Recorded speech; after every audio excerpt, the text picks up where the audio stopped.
Okay, so this is the game that almost changed how I thought about chess.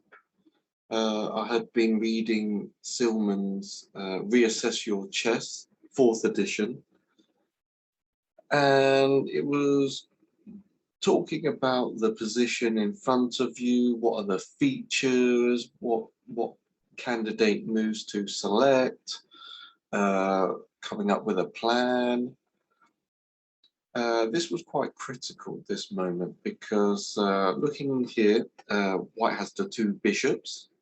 Okay, looks like white has the diagonal after the pawn moves to e5.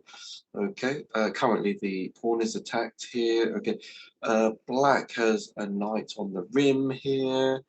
Oops. Okay, the knight on e7 doesn't have many squares, can't go to g6, f5, d5, c6 even. So to get into the game, it has to go somewhere like c8 and then maybe to d6 somehow. Okay, so it's quite difficult to develop this knight here. And then connecting the rooks as well may be a bit of a struggle.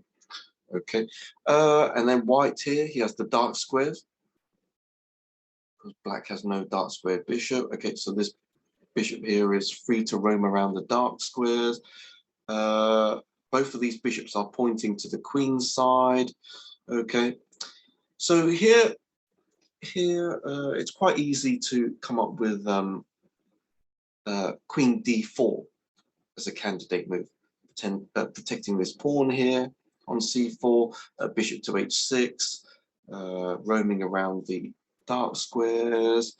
Okay, so that is something to think about.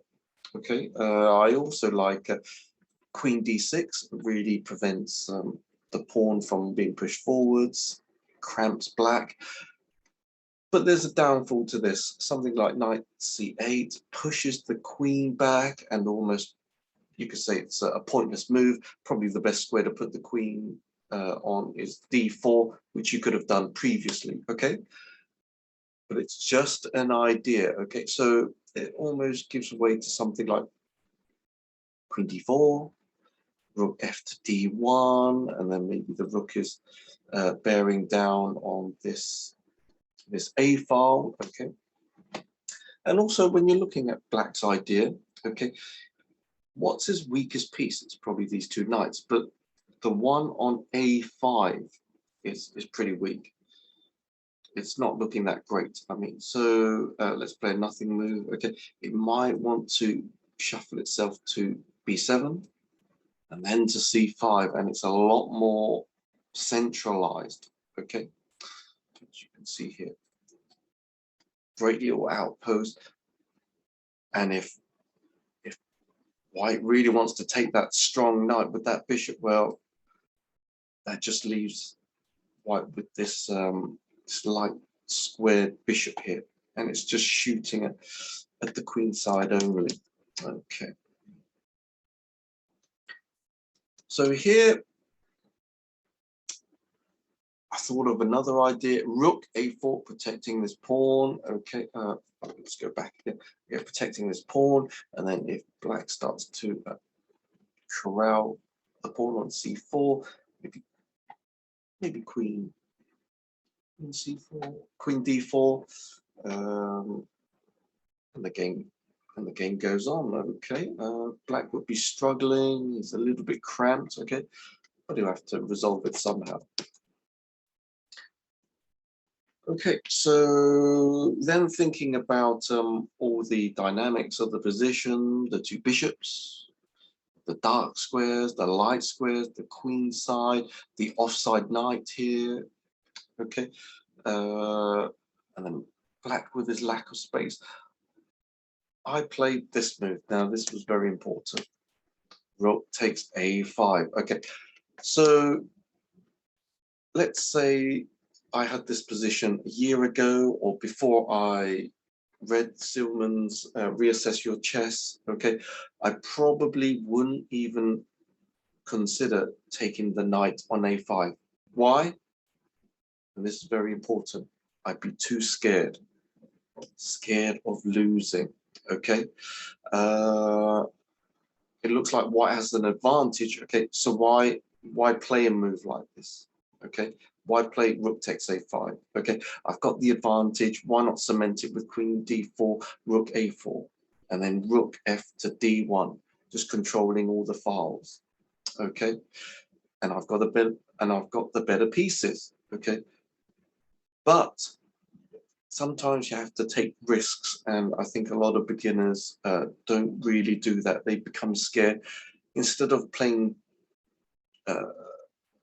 to win, okay, they play not to lose sometimes, okay, because the stakes are too high, okay, but you're never going to get better that way, okay. So you almost have to play like you want to play how you're going to play in 10 years time, okay. You want to play as you in the future, and the only way to do that is by taking risks, and that's the important takeaway. For you to improve, you do have to take risks, you have to learn a lot, you have to suffer a lot of losses, but hey, why not give it a try? Because you're going to lose anyway. You're probably going to lose, okay. So what do you have to lose? Okay, you've got more to gain by learning, okay. It's like that phrase that we use nowadays, you know, you win or you learn, okay. This is the idea, okay. So after takes, you can assess it from here, okay. White has the two bishops pointing the queen side. You've got these phalanx of pawns here on b5, c4, and maybe c2, okay, and you could push these forwards, okay. Black wants to develop his pieces, okay, so something like e5,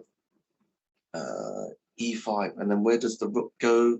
Okay, and then maybe, yeah, the rook's attacked, and then what can the queen do? Might cramp up black a little bit, okay. He might attack one of these pawns, okay, because they're doubled and they're a little bit weak, okay. Maybe take this pawn, okay, and then you can connect these pawns together with this dark square bishop, and this light square bishop can help as well. So all these factors is worth considering, especially in a kind of drawish sort of even position. By playing in this way, okay, you can gain some advantages. What I did play was c5, just to get the pawns rolling, okay. So anything like rook b8, okay, I can defend the pawn here with c2, and then these pawns will be rolling down the board, okay. If this pawn island is broken up by a6 even, okay, that wouldn't be a very good move, okay. Hey, I could play something like queen a4, and after pawn takes, I can back up these pawns with the rook, okay, maybe to here, okay, and then slowly push forwards. I could maybe play bishop d2, taking the pawn on a5, and I think the advantages will work for me, okay. So the lesson here is to take risks, assess the position. If you can see a plan by making these exchange sacrifices and these imbalances work in your favor, why not do it? Okay.